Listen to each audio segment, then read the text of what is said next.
The 6 pieces of curriculum that live in the handbook are essentially the things I did that took me from where I was at in 2020, 2021, where I experienced all the success I'd ever dreamed of, was doing YouTube full-time, had the supercars, the girls, the traveling, didn't look at the cost of things, and found myself unfulfilled, frustrated, and confused, to where I am now, where I am truly walking out my purpose and on a mission mainly to pull men out of the world. And I'm in a place where I do feel truly effective heading into my 30s, which hopefully doesn't come sooner than I'd like. The curriculum was essentially what I had used then as a coping mechanism to artificially drive progress in my life in a season where I wasn't feeling that in my business.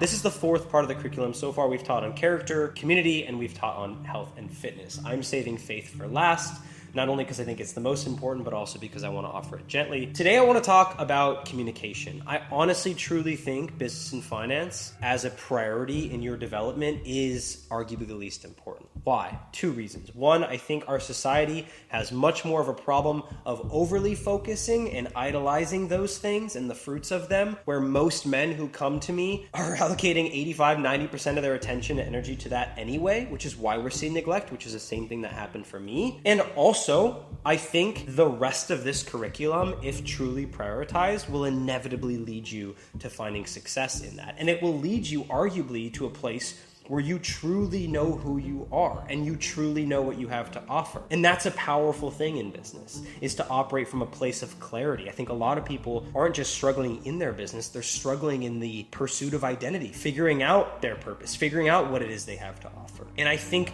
they spend so much time roughing that and trying to force it that they don't prioritize all the other facets of their life that will inevitably lead them to discovery. And so today I really want to talk about communication, which is obviously, welcome to my YouTube channel, one of my biggest passions in the world. I think the importance of communication is less about your ability to articulate yourself, which you will see the fruit of in so many aspects of your life, very much so your business, and more important in the sense of, are you willing to have hard conversations?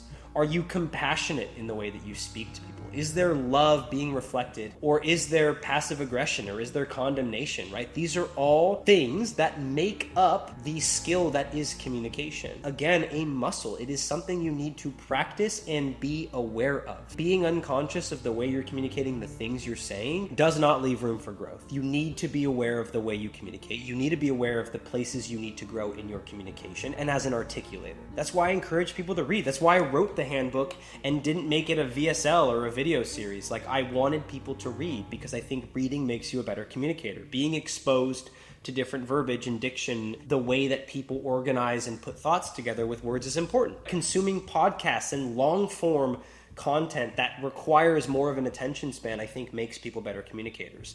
Consuming TED Talks and just being aware and diving deep into intellectual conversations with your friends, over playing video games or over sometimes sleeping. Sometimes I stay up really late having conversations with my friends over the thing that I prioritize so much in my life, that is sleep, that is health. And it's worth it, and I don't regret a thing. I think in today's day and age, we live in a world of smoke and mirrors, where the world of marketing and sales has taught these often deceptive ways of communicating and prioritized a lack of transparency if the end product or end goal is met. And I just don't think that's making the world a better place. I don't think that's adding value to our culture as a society. Maybe the outcome is closer to what you're looking for, but I promise you there is a way to sell something that is actually valuable to somebody if you truly believe what you're selling is great, and if you can truly articulate that in a way that the customer believes you, that actually has an even better outcome than what could be unlocked with these marketing techniques or sales techniques. This is a great example. Human behavior is something that I'm extremely obsessed with, and I think there's a huge part of communication that is benefited by your awareness of human behavior, your ability to read human behavior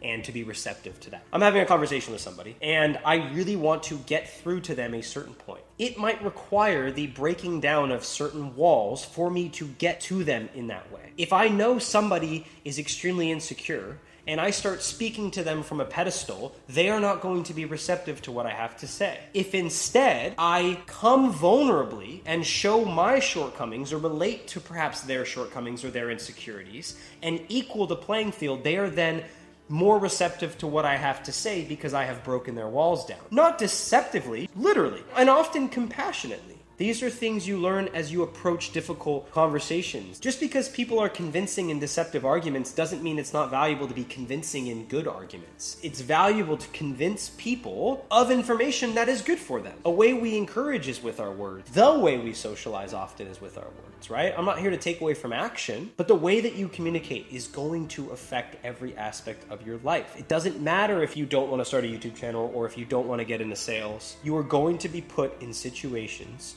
where your ability to communicate is going to dictate the outcome, period. It could be a job interview, it could be a relationship, a freaking fire in your office building where you could be of so much value if you can coordinate human beings with your ability to communicate. Like, these are weird examples. I'm just saying communication is not something you can avoid as a skill. There are ways to tangibly become a better communicator, some of which I've already mentioned today. I'd encourage people read.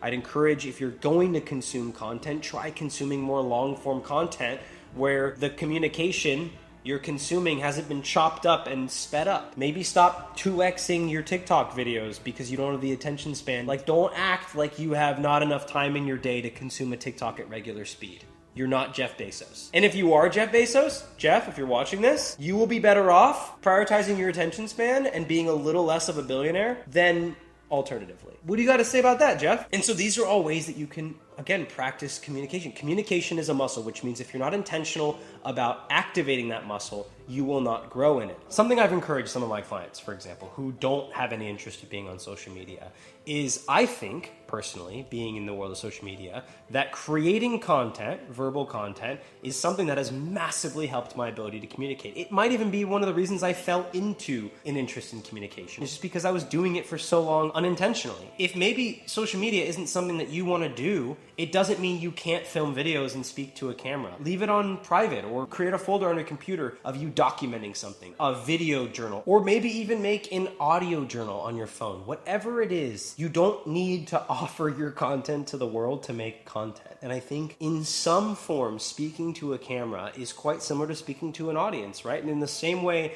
your communications class in college, or the reason your teachers made you present in high school or middle school, is to stretch that muscle. It is still valuable for you to be able to speak to an audience, whether you are going to or not, because it builds confidence in your ability to communicate, your ability to organize thoughts, to express yourself. As a creative myself, who is lucky enough to enjoy communication, I'm friends with a lot of creators, right? And I know some of the most creative people in the world who often struggle to communicate what's going on in here. Well, one, because what's going on in here for them is often a more difficult reality to communicate because it's just so complex and it's so vibrant that putting it into words is probably really difficult, right? That's probably a frustrating feeling. It is a frustrating feeling to not be able to express yourself with words. In the same way, it's a difficult feeling to not even be able to express like a dream you had, or some of these people who have died and claimed they've gotten a taste of the afterlife or seen Jesus or seen heaven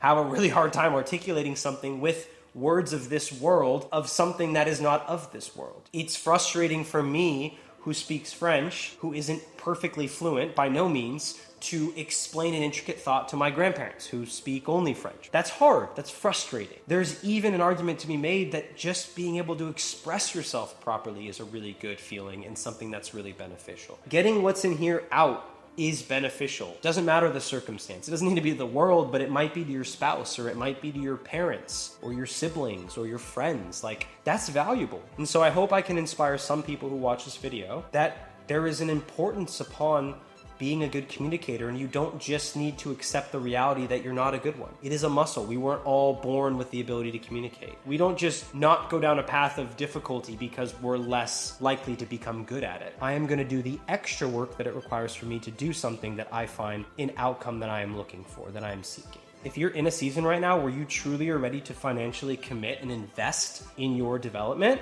then book a free one-on-one consultation with the link that I have below. And I would be really, really stoked to audit your current season and see where you're at and really start implementing this curriculum I built in your life as well.